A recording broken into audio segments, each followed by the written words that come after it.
O desembargador perguntou: eu posso colocar minha esposa como minha assessora? Não, não pode.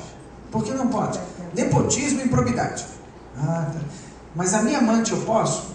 Ah, pode. Mas que regra é ética? Ética é essa que nós, ao mesmo tempo em que temos que responder categoricamente, não pode colocar esposa. E ele pergunta: posso colocar amante? Compreenderam? É esse o sentido do que nós vamos expor.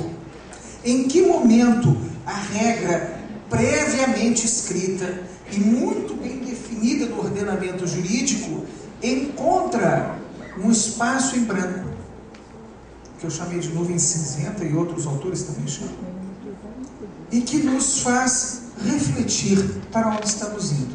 Então a lei de improbidade, ela tem esse fator positivo que de certo modo alcança a nossa indignação para que ela volte a ficar a favor da dignidade, tá certo? Que nosso esforço da indignação volte a ficar a favor da dignidade.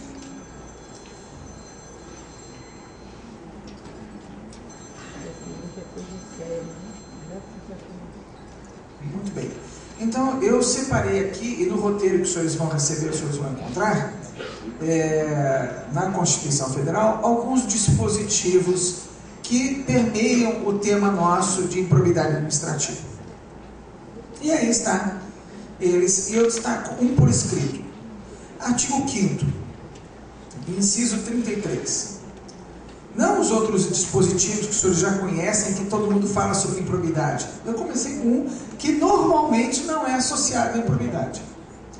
Todos têm direito a receber dos órgãos públicos informações de interesse particular ou de interesse coletivo ou geral, que serão prestados no prazo da lei, sob pena de responsabilidade, ressalvadas aquelas cujo sigilo seja imprescindível à segurança da sociedade e do Estado. Então, veja só, eu fui pegar entre os direitos fundamentais, fomos pegar um que é o dever do Estado e da administração pública de prestar informações. E aí começa a surgir uma palavra: responsabilidade. A responsabilidade vai estar associada à improbidade administrativa, como nós veremos agora. E aí o artigo 37 da Constituição Federal é o que coloca o balizamento dos seus princípios, os vetores, como ensina o falecido professor Carlos Mota, os vetores da ação administrativa.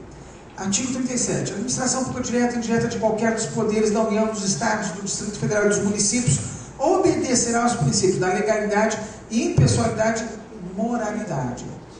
Então, moralidade é um dos princípios, um dos vetores da administração pública. E ele vai atuar em que momento? No momento em que a norma não nos dá resposta. Ou seja, em que há uma lacuna da norma. O princípio serve como guia de interpretação, mas também para colmatar lacunas. Moralidade, publicidade e eficiência. E também é o seguinte, e aí vem o parágrafo 4º.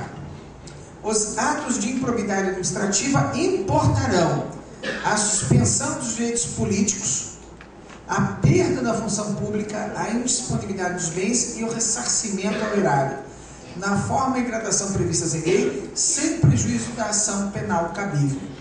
Então vejam só, o legislador vai separar da ação de improbidade a ação penal cabível também.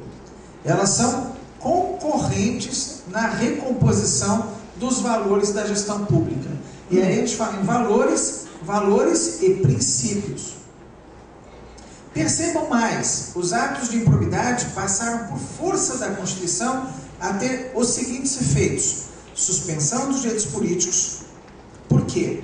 Porque ao improbo não se dá o direito de votar nem de ser votado. Ele é excluído do processo democrático. A perda da função pública, não pode mais gerir dinheiro público ou exercer o poder estatal. A indisponibilidade dos bens, e aí o legislador veio colocar de forma imprópria essa consequência, porque essa indisponibilidade de bens é uma medida cautelar. não é uma medida definitiva. Tá? Seria a perda de bens e o ressarcimento ao erário. Não poderia ser perda de bens, além do dever de ressarcir o erário. Atos de improbidade administrativa. Com base nesse dispositivo, o Ministério Público, em várias de suas vertentes, tentou fazer com que a mesma ação pairasse sobre todos os níveis de autoridade. E alguns setores passaram a entender diferentemente que não se alcançavam todos os níveis de autoridade, porque alguns teriam privilégio de foro. O privilégio de foro, e colocado desse modo, fere a isonomia.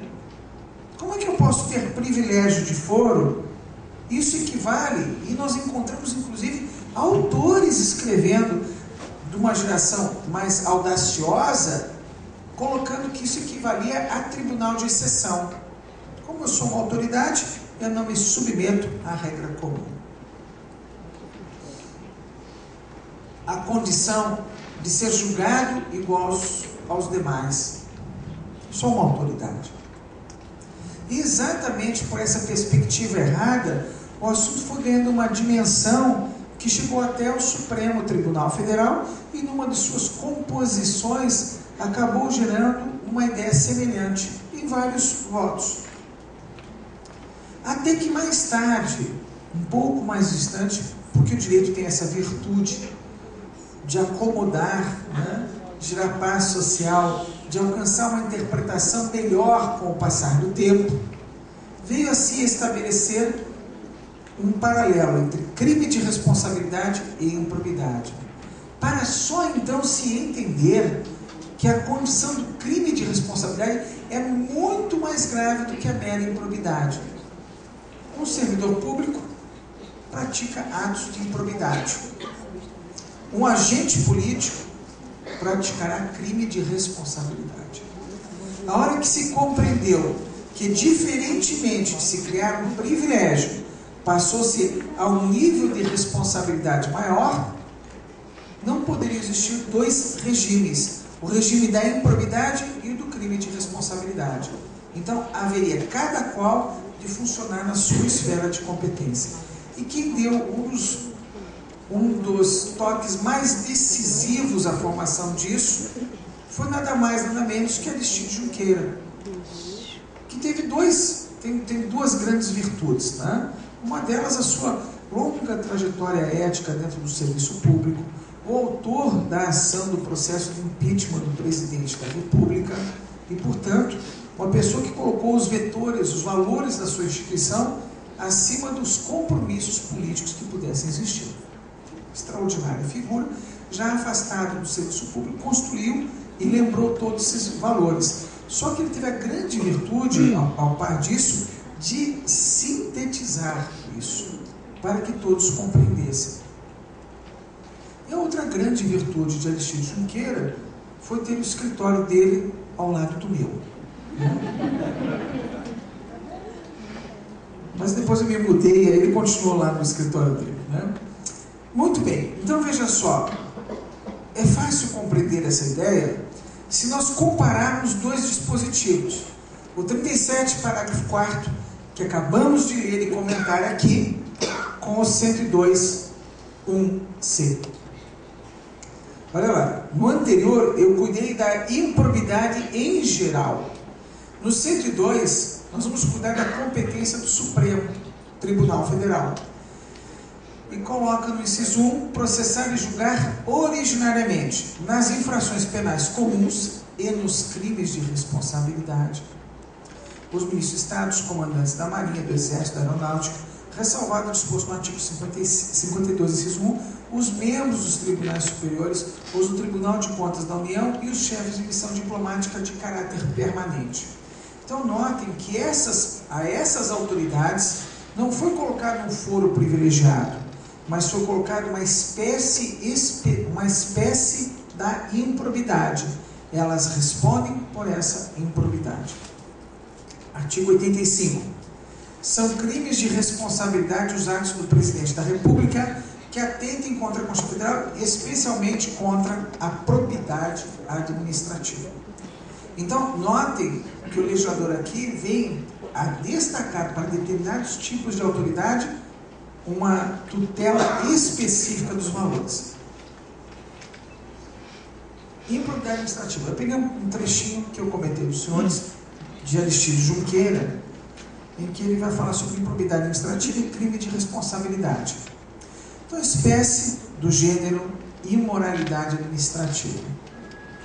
A imoralidade é saber que eu coloquei para os senhores lá do desembargador que nomeia a esposa e do desembargador que nomeia a amante. Tá? Então, espécie do gênero imoralidade administrativa. Tem imoralidade nisso? Não. Elas vão trabalhar? Não. Recebem o salário final do mês? Recebem. O critério de nomeação dele é que é discutível, o cargo de nível de nomeação e exoneração. Então, aqui nós temos o que nós determinamos como a função administrativa, que estabelece uma regra específica e anterior: não posso nomear a esposa. Mas o vínculo da amante, como não é reconhecido pelo direito, né, ressalvadas as hipóteses em que as pessoas queiram que assim seja, né, não é, em princípio, reconhecido, ela não tem tutela. O ato ficou sem tutela. E no plano moral, ambos igualmente reprováveis. Talvez o segundo mais que o primeiro, não sei. Né? Espécie do gênero imoralidade administrativa. Então, improbidade é uma espécie de imoralidade qualificada. Então, a improbidade, ela não é só imoralidade, ela tem um qualificador, alguma coisa que a distingue das demais. Quais são? Desonestidade da conduta do agente público, mediante a qual este se enriquece ilicitamente. Então, veja só, não basta dizer: não, ela não é minha amante. Eu fui desonesto? Fui desonesto. Ela é minha amante, mas eu não vou falar isso, fui desonesto. Ok? Então, note só, além disso, a imoralidade está qualificada. Pelo quê? Se enriquece ilicitamente. Então, essa não é improbidade. Obtém vantagem indevida para si, ou para outrem, ou causa dano ao erário. Então, veja só, a improbidade exige isso, um elemento a mais qualificador. Só que na lei de improbidade comum, na 9784, nós vamos, desculpa, puxa, me deu branco, eu já chego lá, peraí, que eu já chego lá. Então, eu voltei. 8429, obrigado, 8429. Puxa vida, como é que pode isso acontecer? Vamos lá, então olha só, muito obrigado pelo seu auxílio. Veja só, aqui Aristides Junqueira vai situar a improbidade como uma espécie da imoralidade que ou gera riqueza ou subtrai a riqueza do Estado. Essas duas formas. Mas na lei de improbidade administrativa, não, na lei de improbidade existe um artigo específico que é só atentar contra os princípios da administração. Os atos de improbidade são crimes de responsabilidade. E aqui está o entendimento do Supremo Tribunal Federal nessa famosa reclamação 2138, que acabou por definir essa questão no entendimento da mais alta corte. E de lá para cá, nada de novo debaixo do sol.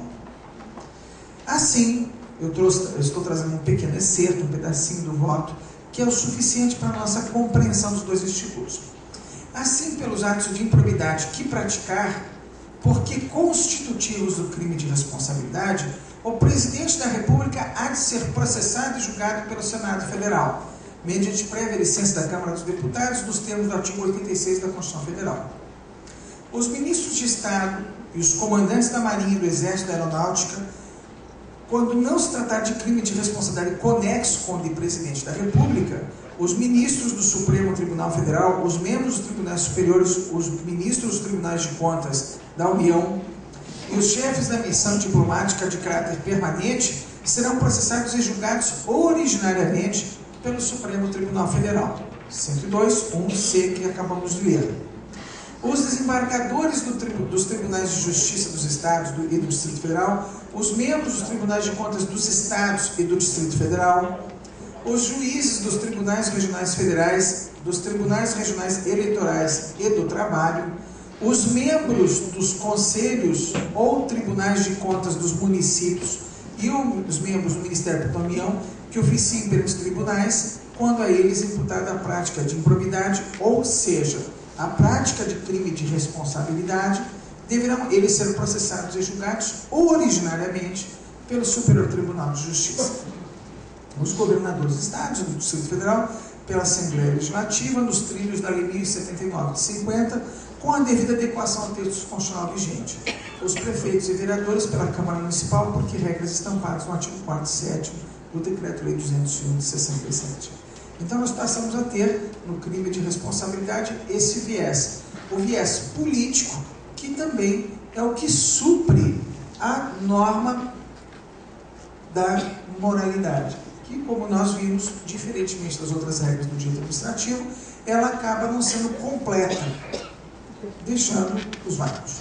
Aqui o demonstrativo, crime de responsabilidade, 102.1c da Constituição Federal, Lei 1079 de 50, artigo 105.1a da Constituição Federal, Decreto-Lei 201 de 67.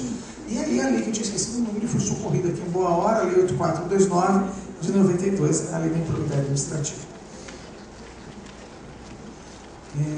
Puxa vida, já começaram a colocar comerciais na minha exposição, que coisa, né? Então, olha só, estou trabalhando na terceira edição do Tribunais de Contas do Brasil. Isso, doutor Sabino, tem que perdoar, porque eu sempre faço o meu comercial durante as minhas palestras. É um defeito incorrigível, né? Não tem jeito. Eu acho que eu assisti muito Rede Globo quando era mais jovem, né? Então, no meio do filme lá vem um comercial, né? E é o que eu faço, é bem subliminar, bem discreto, né? Eu até discretamente sei a fonte do que eu vou falar agora, né? Descansa um pouquinho, né? Porque senão fica muito cansativo a exposição. Olha só, nosso tema é controle administrativo judicial sobre improbidade. Ou sobre probidade, como o quê? Né? Tem autores que preferem escrever livros sobre probidade administrativa e outros sobre improbidade administrativa. E ambos abordam o mesmo tema, né? Então, veja só, eu queria, só para provocar os senhores, a inteligência dos senhores, só para isso, eu queria que, num determinado momento, os senhores esquecessem tudo que aprenderam no direito. E façam de conta que estão na primeira aula. Só por alguns minutos. E eu vou começar falando de jurisdição. E fui pegar lá, para mim, a maior inteligência do direito administrativo brasileiro, não a fonte que está aí citada, mas a que eu estou citando, né? Jurisdição. Então vamos lá. Reportando-se a etimologia do termo, a origem da palavra, o insuperável Pontes de Miranda, que com 17 anos escreveu a maior enciclopédia do mundo de direito privado até hoje, né? Reportando-se a etimologia do termo, o insuperável Pontes de Miranda, trazia o conceito com o seguinte significado. Jurisdição. O sentido exato de jurisdição é o poder de dizer o direito de sermos, razão porque se há de exigir o pressuposto conceitual de julgamento, de dizer, dictio, qual a regra jurídica, o ius que incidiu. Ius dictio, jurisdição. Então veja só, nossa primeira aula de direito. O que é jurisdição? Dizer o direito. Alguns autores colocaram depois disso, mas não é a etimologia do termo, dizer o direito em caráter definitivo. Mas não é. Hoje no Brasil nós temos 4 ou 5 graus de jurisdição. A gente ensina que é só 2 na faculdade para não complicar a cabeça dos outros. Mas a gente sabe que são 4 ou 5 graus de jurisdição, né? E umas 10 ou 15 peças que a gente produz, né? Eu até sugiro aos advogados não cobrar por hora, cobrar por peça produzida, porque esse país dá para a gente produzir peça à vontade, né? E pelo menos o cliente vê, né? Então veja só, jurisdição, dizer o direito, não está no conceito, dizer o direito em caráter definitivo. Quem tem capacidade de dizer o direito, jurisdictio, tem jurisdição. E quem é que pode dizer, quem tem capacidade de dizer o direito? A Constituição. Tem alguma dúvida nisso? Não. Está em termos lógicos o pensamento. Jurisdição, dizer o direito. Um órgão estatal encarregado de dizer o direito. Senão também teria jurisdição. Né? Então tem que ser um órgão estatal previamente definido. Definido aonde? Na Constituição. Primeira aula. Segunda aula. Exemplo de jurisdição. Artigo 92, parágrafo 2º da Constituição Federal. O Supremo Tribunal Federal e os tribunais superiores têm jurisdição, bem grande ali, ó, jurisdição em todo o território nacional. Alguém tem alguma dúvida disso? Ninguém. O Supremo Tribunal Federal e os tribunais superiores têm jurisdição em todo o território nacional. Eles podem dizer o direito em todo o território nacional. Simples. Agora, por que é que quando nós projetamos o próximo slide, as pessoas não aceitam a mesma lição? Tribunal de Contas da União, integrado por 9 ministros, tem sede no Distrito Federal, quadro próprio, de pessoal, e jurisdição em todo o território nacional. Ué, peraí um pouquinho. Como é que... Vejam, percebam o seguinte, ó, nossa terceira aula, combinado? Esquecemos tudo. O que é a jurisdição? O Supremo Tribunal Federal, Tribunal de Contas. Porque quando chega nesse ponto, as pessoas dizem, não, mas essa aí não é jurisdição, isso aí não vale não. O judiciário pode rever as decisões do Tribunal de Contas. De onde é que saiu isso? Aí alguns se lembram, peraí um pouquinho.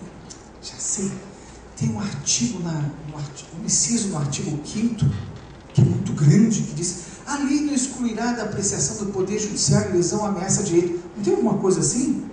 Que o pessoal aprende com os outros professores lá? Mas peraí, vamos repetir esse ensinamento? Como é que ele começa? A lei não excluirá, mas a Constituição pode excluir. A lei não excluirá a lesão, ameaça de direito, mas o processo do crime de responsabilidade não é julgado. Os senhores viram, pelo judiciário. Viram, acabamos de falar sobre isso. Não é? É um órgão especial que julga o presidente da República no crime de responsabilidade. Nós vimos, e é julgamento. E não adianta depois ir para o judiciário. O presidente Collor até que tentou ir para o judiciário, não adiantou. Mas, olha só, a jurisdição dos tribunais de contas é limitada aos casos em que, pela Constituição Federal, artigo 71, inciso 2, julgam. Porque o Constituinte usou a palavra julgar as contas. O Tribunal de Contas não julga o governador, mas julga as contas dos demais, como é que é? As contas dos administradores e demais responsáveis por dinheiros, bens e valores públicos da administração direta e indireta, incluídas as fundações, sociedades instituídas e mantidas pelo Poder Público Federal, e as contas daqueles que derem causa a perda, o extravio ou outra irregularidade que resulte em prejuízo ao erário público. Então, eu queria chamar a atenção dos senhores, porque, de certo modo, e nós vimos, e é coerente com tudo que enxergamos, uma referência ao controle da legitimidade, que é feito pelo Poder Legislativo. Nós vimos lá na lição do Supremo Tribunal Federal que, em determinados casos, o controle do crime e da responsabilidade passa pela figura do Legislativo. O Poder Legislativo exerce também o controle da legitimidade dos atos administrativos. E aqui fica agora, ao nível da improbidade, existe um viés que diz respeito a todo o nosso trabalho, que é o controle da improbidade administrativa feito pela própria administração. Existe isso? Claro que existe. Nós não temos a sindicância, nós temos o processo administrativo disciplinar, que também fazem o controle da improbidade. E eu fui pegar, não para os estatutários, mas eu fui pegar para o empregado público.